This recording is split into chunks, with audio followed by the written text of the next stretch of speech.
Coming up, the stunt that wanted to go viral but sent a man to the hospital instead. A few clouds move in overnight when we could see a few sprinkles before morning. And all in the family. New York Live is here with the restaurant that has a recipe for success. Hey, what's up everyone? I'm Kay Ingram and this is News 4 Now for March 21st. Now first up, police are searching for a driver who ran over a man while doing donuts here in Manhattan. You can see the red two-door Infiniti coupe doing stunts as spectators film him. One of those spectators ran up, lost his balance, fell into the street, and then the car drove right over him. This happened yesterday at the corner of Van Dam and Greenwich Streets. Police say the 23-year-old man has a fractured skull, brain injury, and severe body trauma. If you recognize the car and the driver, call police. New information in the shoving death of a Broadway voice coach. Police have officially deemed it a homicide. The NYPD says earlier this month, this woman shoved 87-year-old Barbara Gustern to the ground near her Chelsea apartment along 28th Street. Gustern suffered traumatic brain damage from the attack. She passed away from her injuries last week. In the Bronx, police have released video of a woman allegedly involved in a deadly dispute.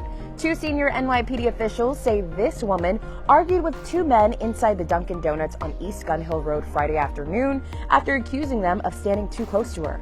Police say the woman's boyfriend showed up, then shot and killed 24-year-old Stephon Stewart on Holland Avenue, just blocks from the shop.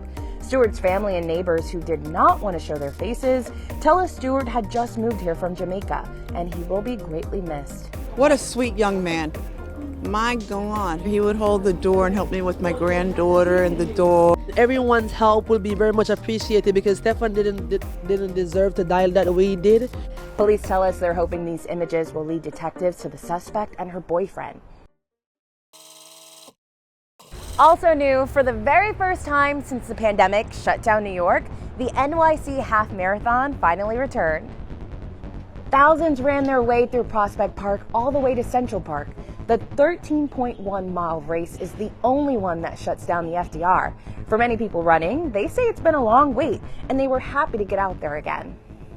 So these big group races really remind you how fun it can be to get out there and run through the city and have the streets closed and the bridge running over the Manhattan Bridge was really special. Do these outdoor live events with so many runners. I mean, look, none of us are winning, but we're all supporting and pushing one another. This year's race included the most amount of elite athletes and runners. The full marathon will take place in November.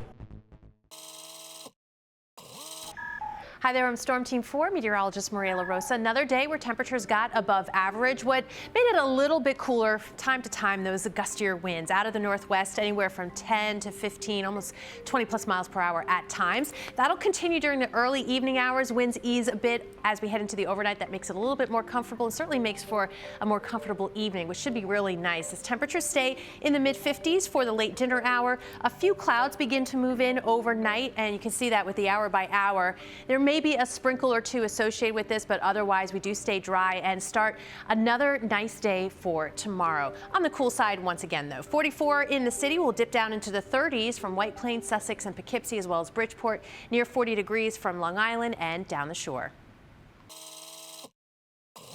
Next, they're a family with the recipe for success. New York Live is headed uptown to a Latin bistro who's got a story just as good as their menu. Check this out.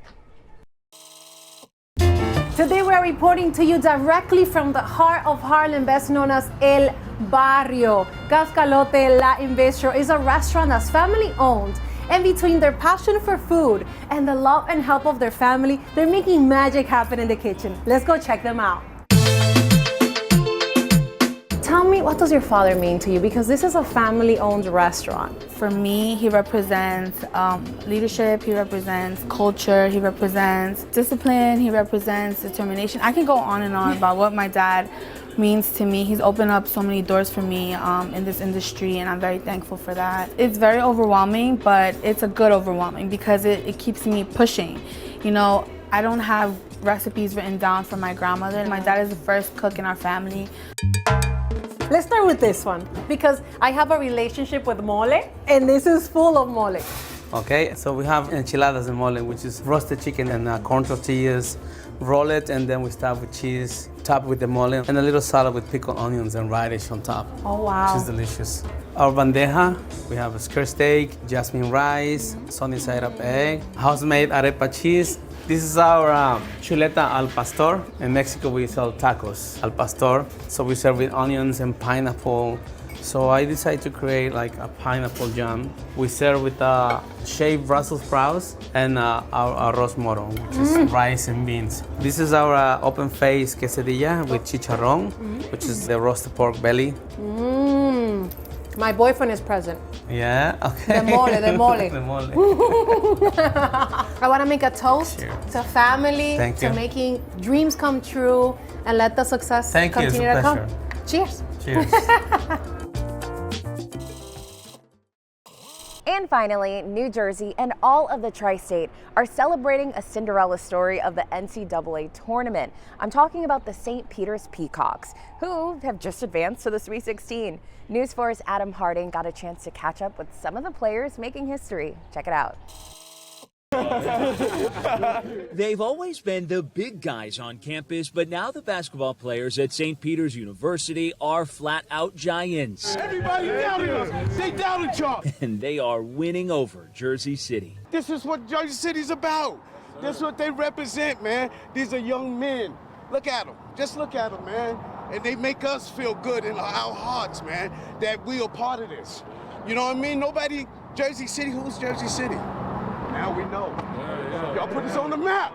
Y'all put us on the map. So by now you know the Peacocks are the Cinderella darlings, the bracket busters, securing their second win in the tournament last night with a win over Murray State. It feels amazing, all the fan support. They've been supporting us all year, but now it's just kicked up a few notches. Point guard Matthew Lee doesn't consider this a miracle team. He is just confident his squad can get the job done. We just go out there, give our 100%, and we feel like we can hang with any team in the country. At a pep rally on campus, they were treated like rock stars, and for good reason. The program is now headed to its first ever Sweet 16, and how sweet it is for fans excited to keep dancing. This feeling is amazing, you know, just to live it up with my teammates and this awesome crowd and this awesome fan base is something that you dream for as a kid. This team here is destiny. You know, it's like a Cinderella story and stuff. You know what I mean? It's like David and Goliath. And let's go Peacocks. We got 2 more to go. You're going to surprise the world and the nation. So what a fun day it was on campus for those players. Again, they will play later this week on Friday for a chance at the Elite Eight. In Jersey City, I'm Adam Harding, News 4, New York.